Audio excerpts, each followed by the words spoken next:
pertama berbahagia sekali dan senang saya ada di forum media gathering yang sangat luar biasa ini, yang untuk kedua kalinya bagi saya, dan juga para narasumber yang orang-orang hebat di samping saya.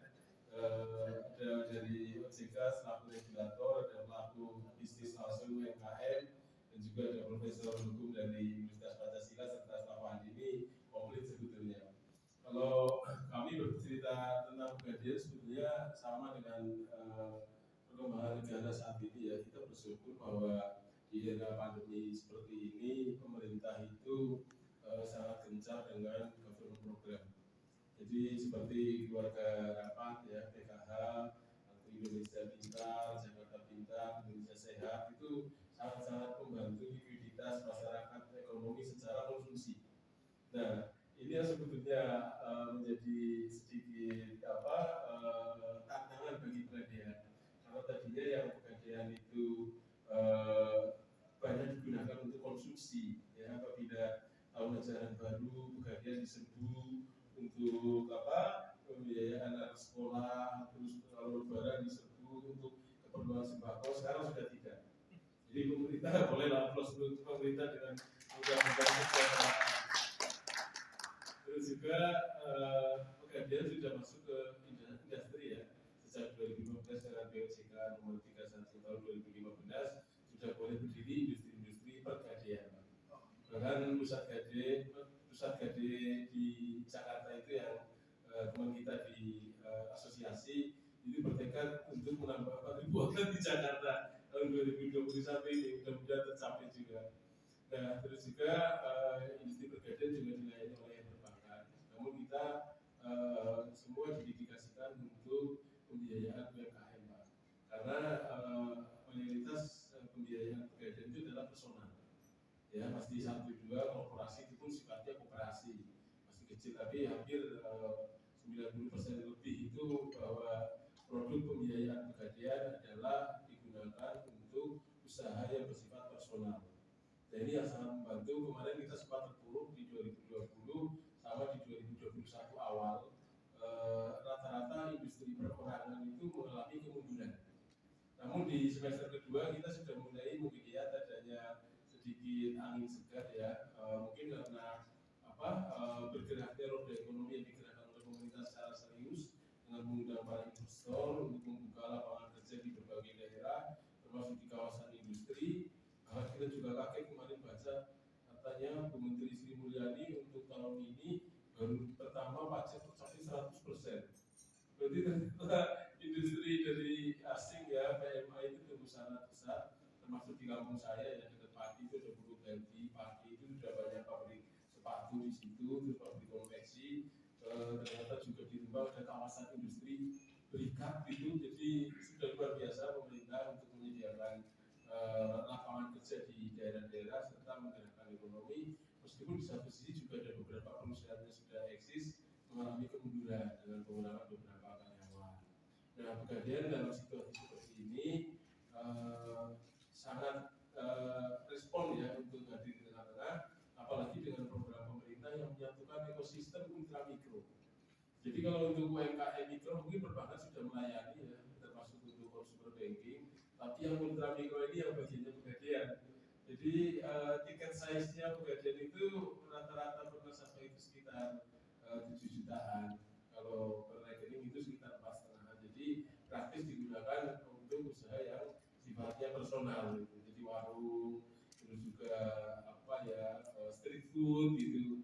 Terus juga ada beberapa yang untuk nasabah besar untuk yang penguatan cash flow di akhir minggu, biasanya untuk bayar tukang, para kontraktor, para pemborong, itu produk kita yang digunakan. Dan kami berteman dengan nasabah UMKM itu untuk kanwil saya, jumlah nasabah saya ada sekitar 480.000 yang masih aktif melakukan pembiayaan, dengan nasabah yang sudah tercatat sejak tahun 2021 ada 1,6 juta, dengan sales satu penjualan 14,2 triliun untuk di kanwil saya, dengan outstanding loan 5 triliun. Jadi itu gambaran dari saya. Terus juga untuk merubah image masyarakat bahwa Pegadaian itu tidak hanya pembiayaan, apalagi pembiayaan zaman dulu ya, seperti pembiayaan alat-alat rumah tangga kayu batik itu sekarang sudah relatif ada, meskipun kita masih menyediakan fasilitinya. Untuk pegadaian itu pinjaman sampai 50.000 masih bisa dilakukan di sistem, tapi penggunaannya masih sudah jarang banget gitu. Tapi kita menyediakan untuk sistem bisa sampai minimal pembiayaan 50.000, dan di bawah 500.000 masih ada beberapa seperti mungkin HP yang nilainya kecil, terus juga alat-alat rumah tangga masih ada ya, kayak tabung gas apa masih ada di sebagian untuk menutupi cash harian masyarakat. Terus juga program yang sedang kita jalankan sekarang ini sejak 13 September 2021 kemarin, Pegadaian sudah menjadi subholdingnya BRI. Jadi ini subholding BRI. Jadi kita menjadi bagian dari BRI yang sudah diumumkan di publik juga, yang sudah, karena BRI perusahaan TBK, jadi sudah termasuk pengaturan bidang ekuitasnya sudah dilakukan, dan kita menjadi bagian dari BRI untuk sinergi ultramikro bersama PNM. Jadi program ini sangat baik, dan Pegadaian pun tahun ini diberi kepercayaan 2022 nanti untuk ikut membiayai kur mikro. Jadi kredit usaha mikro yang tadinya Pegadaian bersifat komersil ya, karena tidak ada subsidi dari pemerintah, nanti 2022 Pegadaian sudah bisa menyalurkan kur mikro senilai maksimal 20 juta. Jadi yang betul-betul masih mikro kalau sampai 50 juta, 200 juta itu nanti perbankan. Dan ini ya 20 juta pakai skema syariah tanpa jaminan, jadi dengan bunga 6% sama 9% seperti kur ya kur. Jadi tapi kita ikut di dalamnya. Yang informasi kemarin dari Badan kami, target 2022 kita 5,9 triliun. Jadi masih kecil, tapi bagi Pegadaian sudah besar ya, dibandingkan perbankan yang sampai 300 triliun, 200 triliun, kita termasuk ikut andil sekitar 6 triliun ini. Mudah-mudahan ini bisa menjadi mandatori BRI atau pemerintah untuk bisa kita lebih menggerakkan lagi ekonomi di masyarakat. Dan juga untuk produk Pak, kita selain pembiayaan ada produk investasi yang sebetulnya investasi klasikal masyarakat Indonesia, yaitu tentang saving gold atau simpanan emas yang sudah kita kemas dan dapat persetujuan dari OJK dan sangat baik respon masyarakat, itu tabungan emas Pegadaian. Tabungan emas Pegadaian itu sistem jual beli dengan fasilitas titipan yang padanya tersimpan di Pegadaian, tapi bisa ditransaksikan secara digital maupun virtual. Nah ini kepercayaan masyarakat sudah sangat tinggi, jadi nasabahnya sudah lebih dari 4 juta. Ya, kalau kita lihat PT Pegadaian, memang sekitar 85% ya, 80% adalah Pegadaian. Nah, sisanya Pegadaian, bisnisnya fidusia. Nah, fidusia mungkin terkait dengan tema kita pada hari ini, itu yang mungkin lebih cocok ya untuk tadi membantu kemudian meningkatkan itu ya Pak. Jadi Pegadaian fidusia karena ini nanti sangat panjang sifatnya, dan yang diakses adalah lebih kepada pihak usahanya. Jadi memang calon nasabah itu harus punya usaha dulu, nanti akan dilakukan assessment analisis, kemudian memang tetap akan diminta pada jaminannya, tapi bedanya tadi kalau Pegadaian tadi kan memang akan diambil barangnya disimpan di perusahaan gede, nah kalau yang diusahakan hanya bukti kepemilikannya yang akan diminta oleh perusahaan. Jadi tadi secara produk tentu utama tadi pembiayaan baik dan fidusia. Nah, kemudian juga ada servis yang lainnya yang bisa disediakan oleh perusahaan Pegadaian adalah jasa taksiran dan jasa titipan. Ini juga kalau di Pegadaian juga banyak ya, bisa banyak. Mungkin dulu kalau informasi yang saya dapat itu misalnya kalau mau lebaran itu kalau susah-susah mau mudik punya mobil banyak, mobilnya titipin aja gitu ya. Aman, dari situ harusnya terus sambung gitu ya. Jadi kalau nggak digantikan ya nanti dibenahi karena tidak ada bisa titipan. Nah, yang lainnya juga fidusia. Ini pendapatannya bisa dihasilkan oleh perusahaan. Fidusia ini memang tidak terkait langsung dengan kegiatan Pegadaian maupun fidusia, tapi mendapatkan komisi atau fee. Kalau kita bicara mengenai Pegadaian tadi karena ini acaranya Pegadaian Pak, jadi misalnya remitansi itu juga lumayan banyak ya dari Pegadaian ini. Sebenarnya juga bisa yang lainnya, misalnya dia sebagai agen laku gitu ya. Kalau kita sekarang perbankan itu kan dalam rangka inklusi, kemudian bisa menjangkau ke seluruh lapisan masyarakat sampai ke pelosok-pelosok ini, karena tidak bisa secara fisik langsung sana, kemudian bisa menggandeng para agen agen. Nah itu yang sifatnya bisnis income. Nah kemudian juga ada kegiatan lain sebenarnya nanti dengan persetujuan OJK. Tadi saya katakan misalnya ini adalah buku tabungan emas. Tabungan emas itu sebenarnya dulu sejarahnya kalau boleh cerita Pak Mulyanto ya, dulu adalah sebenarnya divisi di bukan tabungan emas ya, tetapi produknya adalah divisi emas gitu ya dulu ya.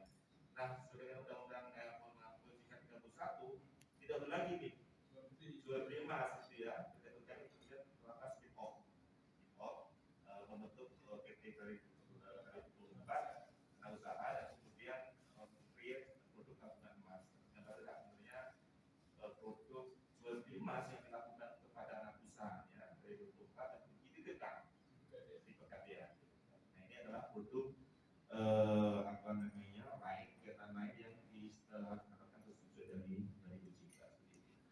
Nah, tadi saya sampaikan slide berikutnya bahwa saat ini sudah ada 95 perusahaan Pegadaian. Ini kalau kita lihat statistiknya memang setiap tahun trennya naik ya, Bapak Ibu sekalian, teman-teman semuanya. Pada saat pertama kali diterbitkan tahun 2016 itu ada dua yang mendapatkan izin. Dua yang satunya adalah penegasan kepada PT Pegadaian sebagai perusahaan Pegadaian ya. Karena secara fungsionalitas ini kami sampaikan juga sejak zaman Hindia Belanda ya. Didirikannya itu dengan 14 ya tahun 1900. Nah jadi ada dua, ini satu swasta dan kemudian naik terus ya teman-teman Bapak Ibu sekalian, sampai sekarang ada 95 perusahaan. Trennya tiap tahun naik dapatnya hingga tahun 2017, 2018 ada 14, kemudian 16, 26 dan tahun ini sampai dengan tahun ini sudah ada 34 perusahaan yang mendapatkan izin dari tahun 2021. Nah kalau kita lihat sebarannya memang sebagai besar masih di Pulau Jawa ya, terutama dari DKI Jakarta. Ini kami clusteringnya berdasarkan kategori benar OJK. Jadi kami ada 9 kategori. Sangat relevan dengan tema kita pada siang hari ini. Nah, amanat Pancasila, amanat Undang-Undang 45 sudah dilakukan. Ini kan harus kita wujudkan. Ya, bagaimana caranya? Salah satu di antaranya yang memang cukup bisa kita andalkan ya sebagai sosok guru untuk mengentaskan kesejahteraan itu adalah UMKM. Pertanyaan yang sangat esensial, yang sangat berdasar tadi mungkin sudah disampaikan oleh Pak Mulyono, kemudian oleh Pak Ukir, bagaimana UMKM itu terutama Pegadaian beliau menyampaikan ya. Nanti saya minta insight juga dari Pak Ihsan ya terkait dengan bagaimana aksesibel dari soal permodalan ini. Yang masih menjadi persoalan adalah soal dua isu tadi yang disampaikan sudah disinggung oleh Pak Ukir tadi ya, soal masalah jaminan. Aksesibel oke. Makanya banyak korban-korban pinjol yang sangat luar biasa kalau kita lihat dari interest dari bunga yang Pegadaian kalau tadi Pak Mulyono menyampaikan itu 1% ya Pak ya, 1% ya, 1%, kemudian kalau bank itu 5%, dan alhamdulillah saya tidak pernah menggunakan itu ketika sekarang ini saya tidak pernah kemudian mohon maaf nih, saya cukup orang yang paling konvensional, seorang guru besar yang konvensional dalam artian saya konservatif dalam menata keuangan. Saya nggak punya kartu kredit Pak. Saya alhamdulillah saya pakai debit aja gitu. Kenapa? Bagi saya karena itu uang saya. Tapi kalau investasi oke. Nah mudah-mudahan nanti saya bisa jadi salah satu partnernya dari Pak Mulyono gitu ya untuk ya untuk bisa untuk mengembangkan partnernya itu. Saya pikir perlu juga. Nah ini terjadi ya, ini kemudian di slide berikutnya saya pikir bisa saya coba mulai menambahkan. Ini saya coba membuat apa sih kira-kira yang kalau saya cermati ini sudah ada konsep di dalam pasal 33 jelas bagaimana ayat 1-nya, ayat 2 sampai ayat 4 yang menjadi pertanyaan dalam hukum itu harus dijadikan sebagai sarana pembangunan ya, sebagai sarana pembangunan yang meliputi berbagai aspek kehidupan, terutama juga akses UMKM terhadap permodalan